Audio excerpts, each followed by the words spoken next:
Hello everyone, welcome to the channel. My name is Cypher Alpha and today we are diving into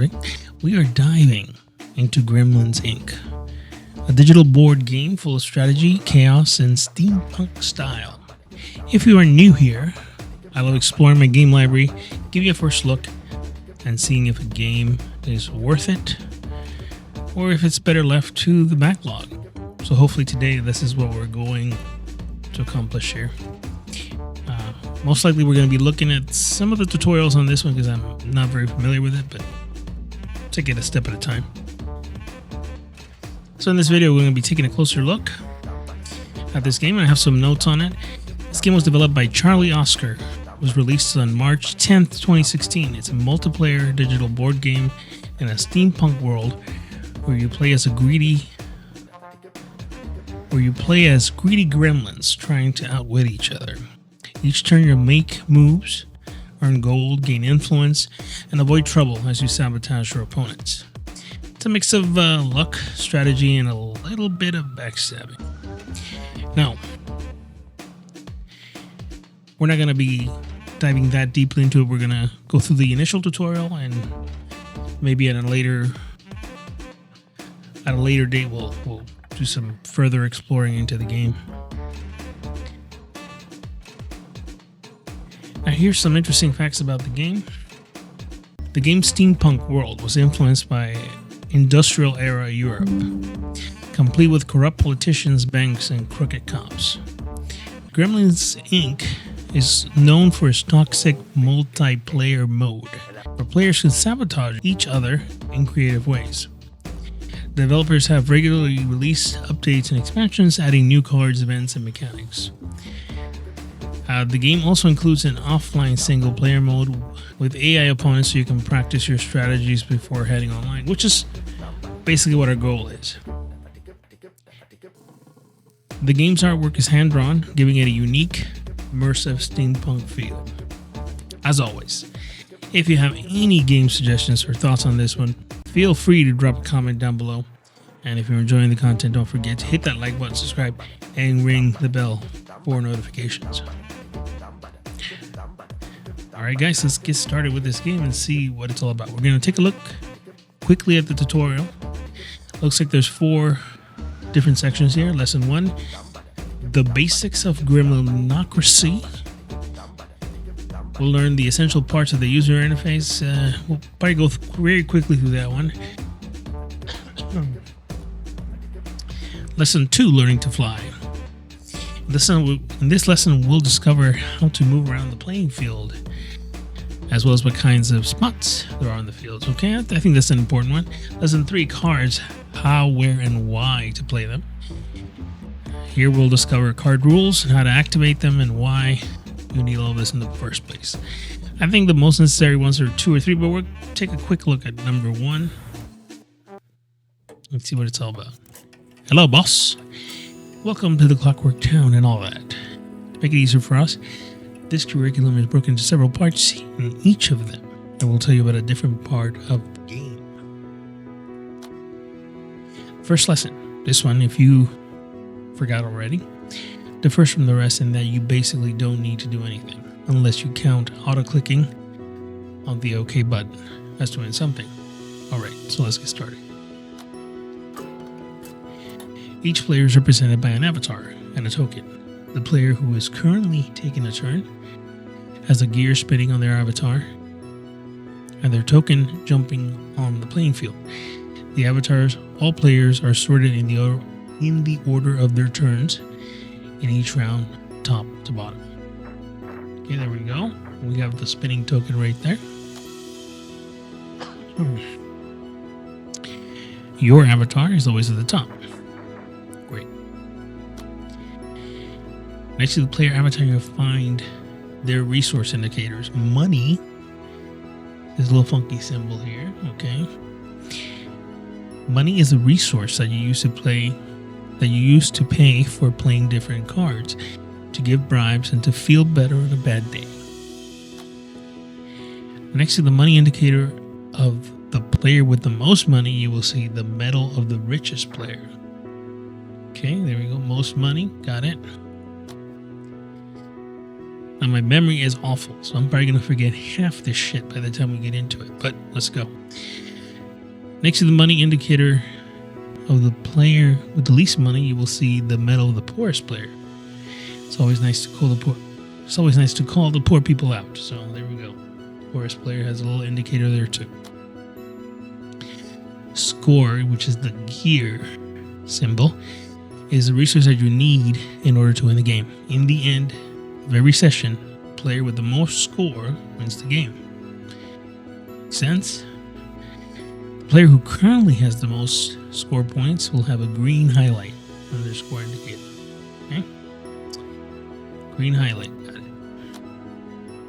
We'll talk about the other resources during the other lessons. Not that I doubt your capability to remember more information than what I've given you so far. It's just that I'm too lazy to do it right now. Congratulations, boss. You have successfully beaten one of the most difficult lessons. Most other players fall asleep after the second or third message. But you stay strong. Great. Alright guys, so now we're going to take a look at lesson 2, learning to fly. In this lesson, you'll discover how to move around the playing field and what kind of spots are on the field. Hello, boss. Today is a day of great feats. We will learn how to fly, that is, how to walk. Moving around the clockwork town is not a simple task. From the look of it, yeah, it looks complicated. Sometimes it can even be dangerous, though if you will follow my instructions closely, nothing bad will happen to you, at least during the first couple of turns. At least during practice, we will be guaranteed 2 turns. So first of all, let's focus our attention on the fact that most of the movement around the clockwork town happens one way. See these arrows? If you follow them, you have to follow their direction when you move. Okay, we see the arrows here, so they're moving in random, well, not random, but they're following a direction. So there's a path you have to follow. Okay, we got that. Now, to actually move around, you will have to use one of your cards. Don't worry. As soon as you use one, you'll instantly get another. See these symbols on the corner of every card? They show you how many spots you can move with each card. So you got 2, 5, 2, 3, 3, 3. Okay, great. So we see the symbols here. Great. Excellent. Let's try to move then, shall we? To do that, click on the card a voodoo doll. Other cards will fade, and the spots which you can reach with this card will light up on the playing field. Right now, there's only one spot like that. Click on it, and off we go. Okay, we'll click on voodoo doll, and there's only one that lights up, surely enough. Excellent, boss. I knew you could do it. Though it's still too early to celebrate. First of all, let's figure out what exactly has happened here. You have arrived at the income spot and, of course, got income there. Usually we use this symbol for income, which is that little plus sign. So we have money, income, and then score. Should be here. The little gear symbol. Okay, great. All right, the value of income of each player is indicated next to their avatar. When we see that, we got a $30 income, 30 gold, whatever that is. If you hover your mouse over any spot or location, you will see a tooltip. Love tooltips. With a hint of what happens there, most likely you won't understand some of them right now. And I won't. But that's what I'm here for, to make everything clear. Okay, so if we hover, we see risk. We see police, so that it tells you kind of what's going on there. Okay, great. So we find out what's, kind of get an idea anyway. At the beginning of your turn, all of the spots you can move to are highlighted. When you hover over any card in your hand, the spots that you can move to using this specific card become marked out. Each card has a value of how many spots you can move through. Using this card for movement, we call this value move points. The indicator of move points is located in the upper left corner of each card. Okay, move points. There we go. So we see them there. Great. I think we covered that. Let's try to move again, shall we? Just to make sure we got the lesson, use the card, the jackpot, to move to the police spot. Okay, so we're going to click on this card. So there's several spots I'll highlight here, but it wants us to move to the police spot, which says pay.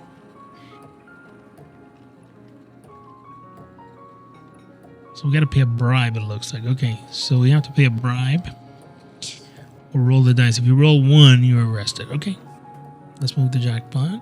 Oops. Okay, there we go.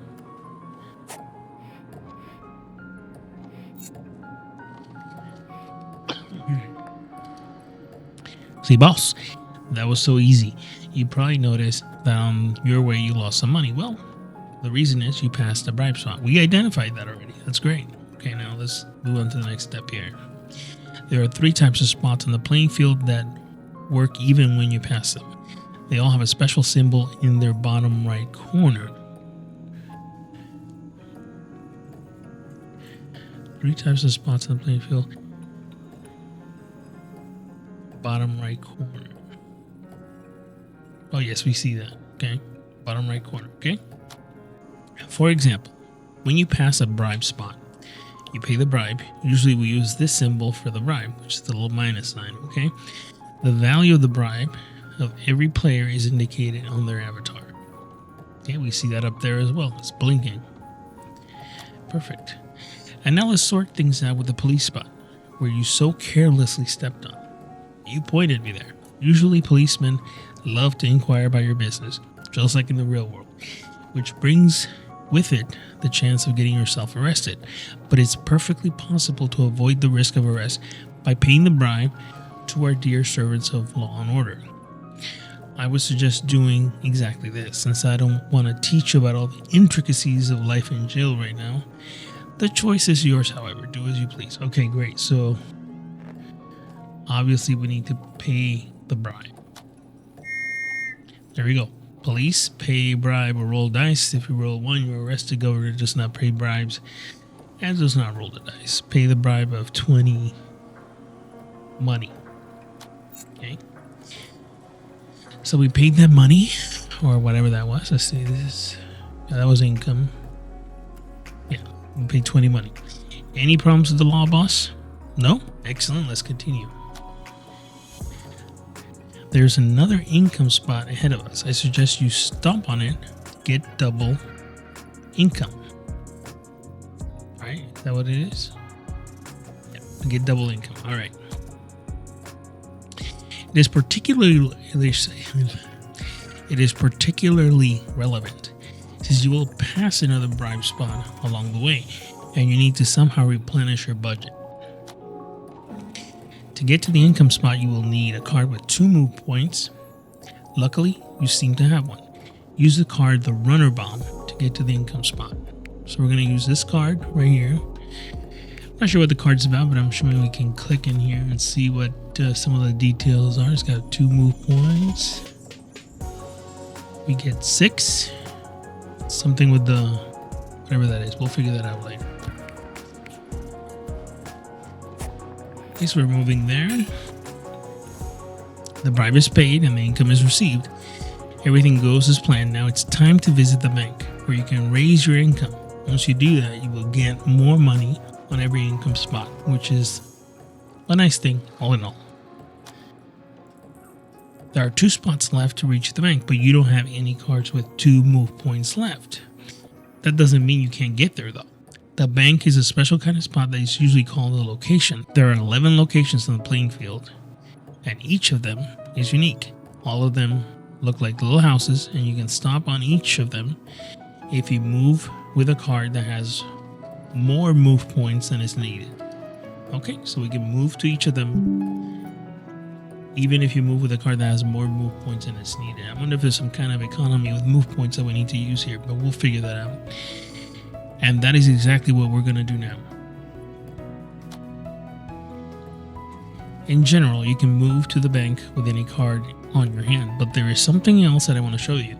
See this new card that you just got in place of the runner bomb, the one with the old shoe that some people called an amulet. It allows you to move 3 spots forward and also has a strange symbol next to its move point value. This means This symbol means this card has a special rule that kicks in once this card is moved. Once this card is used to move around, hover over the symbol to find out what the value is. Okay, so it looks like you get plus 20 money when you use this card to move. Got it. And it looks like it's some kind of magic trinket. And so, the magic trinket gives you 20 money. When you use this card to move, how nice. Let's seize this opportunity and use it to get to the bank. You already know how to do that. Click on the card, a magic trinket. Then click on the bank, or go the other way around. Click on the bank first and trinket second. Well, you get it, boss. All right, we do get it. Let's click on the card, get to the bank. Welcome to the bank, boss. Invest some money and let's move on. Don't invest, it's your choice. Okay, you may invest 40 money to increase income by 10. Okay, so let's go ahead and do that. I have great news, boss. You're almost done learning how to move. Now, there's just one small thing left to mention. See this card. It's called the Pousseur.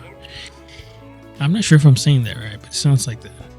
And it has a question mark instead of move points.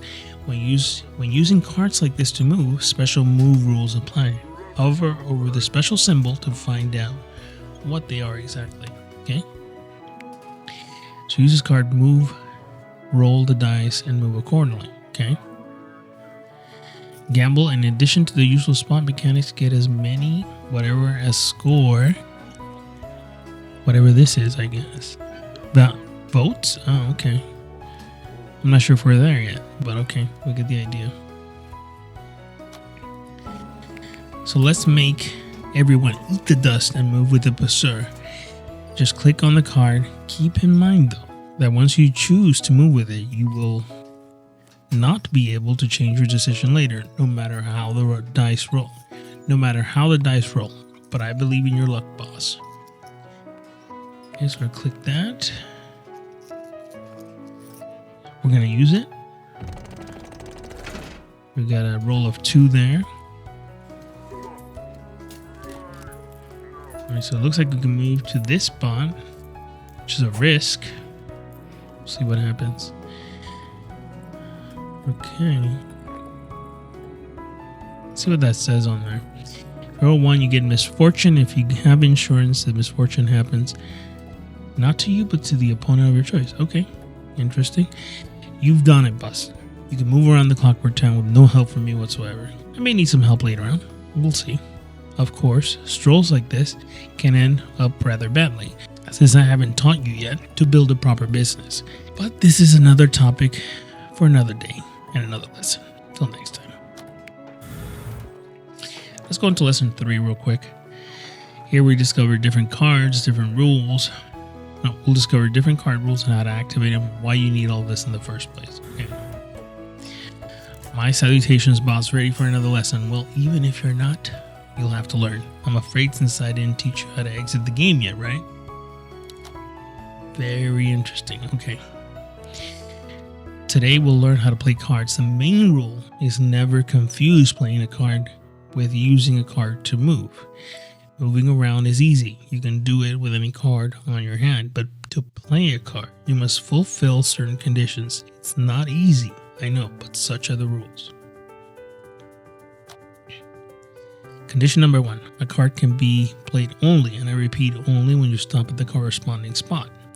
Each card has a certain spot indicated on the lower left corner.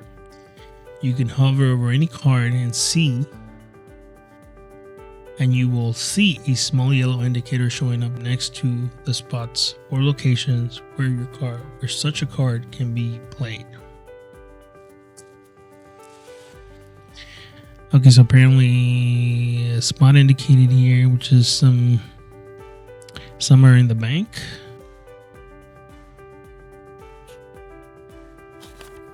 Let's see what it says here.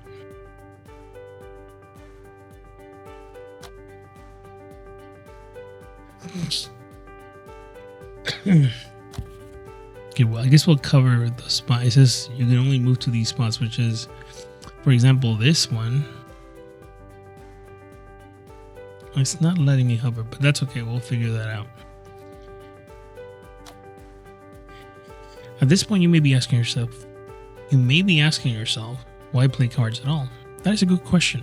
And the answer is simple. Only by playing your cards can you defeat your opponents. Very simple and elegant. First of all, by playing your cards, you get valuable resources. The resources that you get when playing a certain card are indicated in its lower part right above its name. Okay? So here we go. We get resources here. Money. Okay? And you get some other stuff here as well. Okay? Let's move from theory to practice and try to play something. You have a wonderful card on your hand. It's called Jackpot, and it will bring you a ton of money. You can play it in the casino. Okay, we see that there, casino, which is just around the corner. Now, we should decide on how we are going to get there.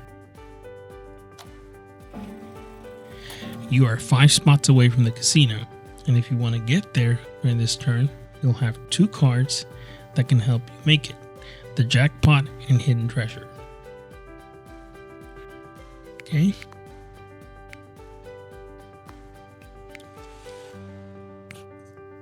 So the Jackpot, and we can certainly move in all sorts of directions here.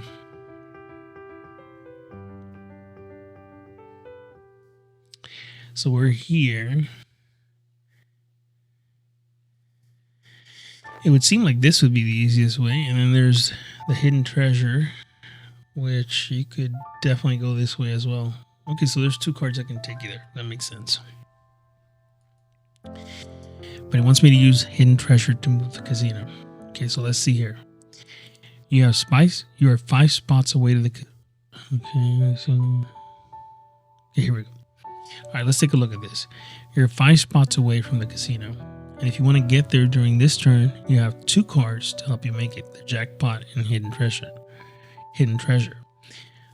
Oh, another very important thing. If you use a card to move, you won't be able to play it. So you will have to move the casino card. So you will have to move to the casino card with the card Hidden Treasure. Okay, I get it. So basically, because we have to use the Jackpot, we have to move with the Hidden Treasure card. Okay, makes sense, because otherwise we won't be able to use a card. Okay, perfect. So let's get this card and move there.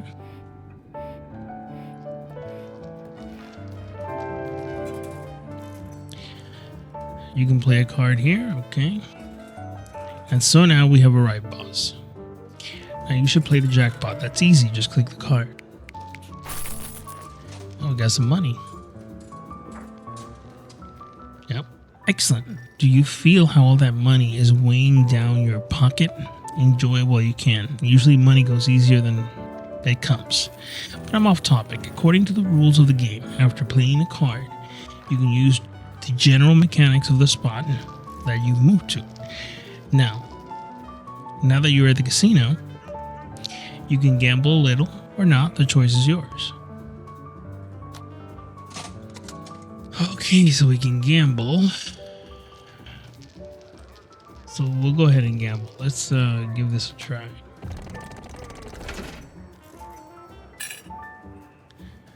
Also, apparently we got 25 money. Not bad. Now let's see what cards you got in place of the ones you use, and also figure out the second condition of playing cards. Some cards require you to pay resources in order to play them. If you don't have enough resources, you won't be able to play the card at all. Sorry. The price of the card, the price of each card is shown in the upper right corner. If there's no price shown, then this card is played free.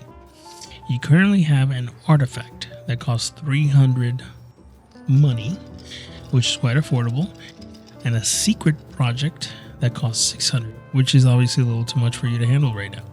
You can see that the cost of a secret project is crossed out since you don't have enough money to play it right now. Yep, it is. Okay. All right, here's the plan. We're going to move to the plant. to play an artifact there. The road is long, but the card and artifact will get you a whopping 5 score, which means a serious claim to victory. As it is in every session, the winner is always the one with the most score. Got it. There's no way to get to the plan in just one turn. So let's plan our journey and try not to lose anything that you've earned through your hard work along the way. Firstly, let's take a look at the card, The Right Connections.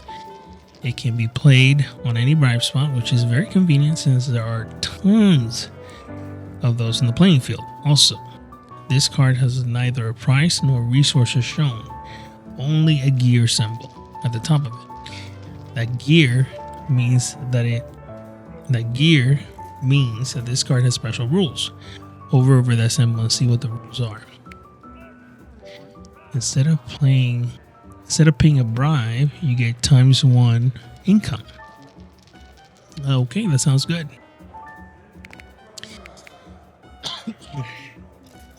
Pays off to have the right connections.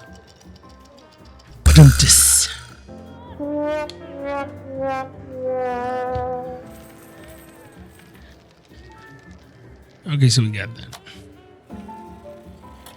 As you can see, the right connections will get you some income and save you from paying the bribe, which is rather useful, don't you think? Let's try to go to a bribe spot and play it. But remember that we need to save a card. We need to save the card and artifact. That's the whole reason behind our trip to the plant. So the only choice we have is to use an interesting find in order to move on.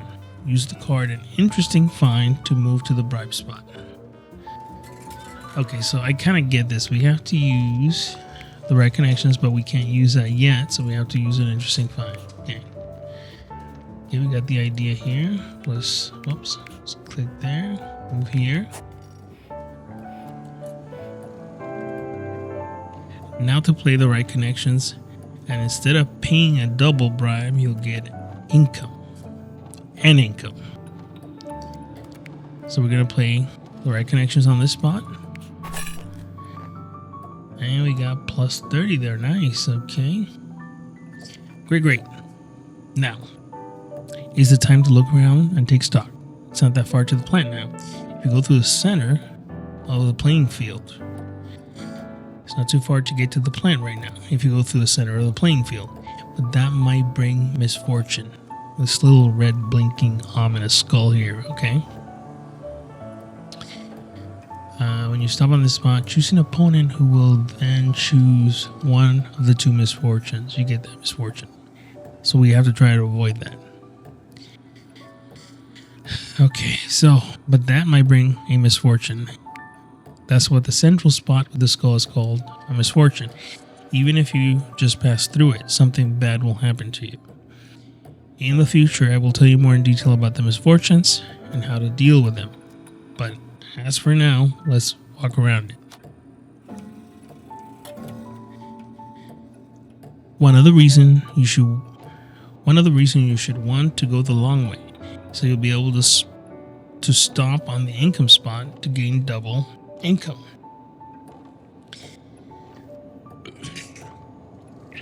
That is always useful. To do this, you'll need a card with 4 move points. Luckily, you have one like that. Luckily indeed. Use the card Custom Order to move to the income spot.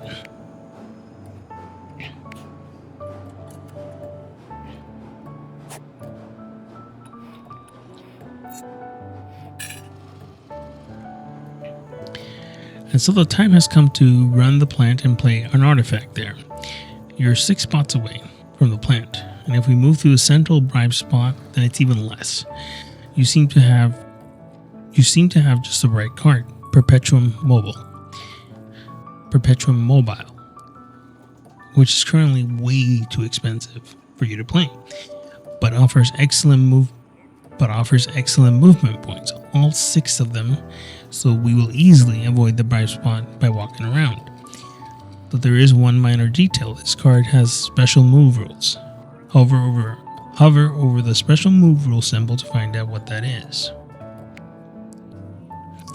Okay, so it's -20 income. Not income. It's minus 20 money to if you use this card to move. Okay. Yes, you will have to pay 20 money to move with it. What is it with the whole world that's getting more expensive by the day, huh? Telling me, buddy. But you will still have enough money to play an artifact at the plant. So let's stick to the original plan, please. Use the card Perpetuum Mobile to get to the plant. This is going to cost us, but let's get to the plant.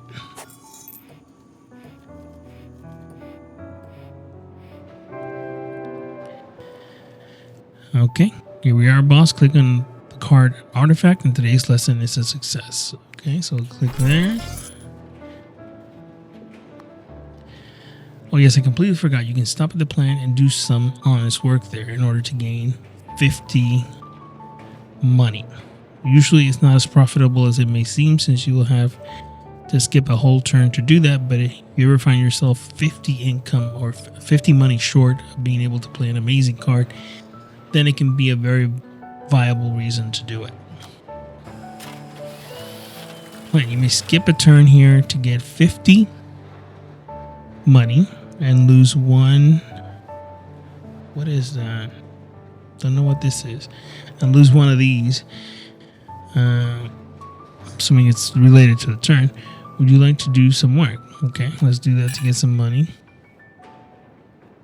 Now that's definitely it. Thanks for your attention. This lesson is over. So what is this? This is malice. It's a negative resource. Okay. Excellent. Okay, so let's see if we can get into... Okay, I think before getting into the practice, I think I'm certainly going to need to look a little bit more into this game. Because, obviously this is a board game. Not my main forte. Not to say it doesn't look interesting, it certainly does. But again, it's not in my main purview of things. So before I jump into it, I'm definitely going to look a little bit more deeply into it and then kind of get into a game in another session. But for now, I think we're going to leave it here for today. In my opinion, I think for anyone that is into board games, this is, like I said, it certainly has a lot of complexity to it. And you'll definitely get your money's worth if you're looking for replayability in that department. And I believe even the game has an online presence with, albeit probably smaller than most other ones, than most other games. But it has certainly an online presence with some gamers. And you may be able to join some other sessions as well. So for now, I'm going to leave you here.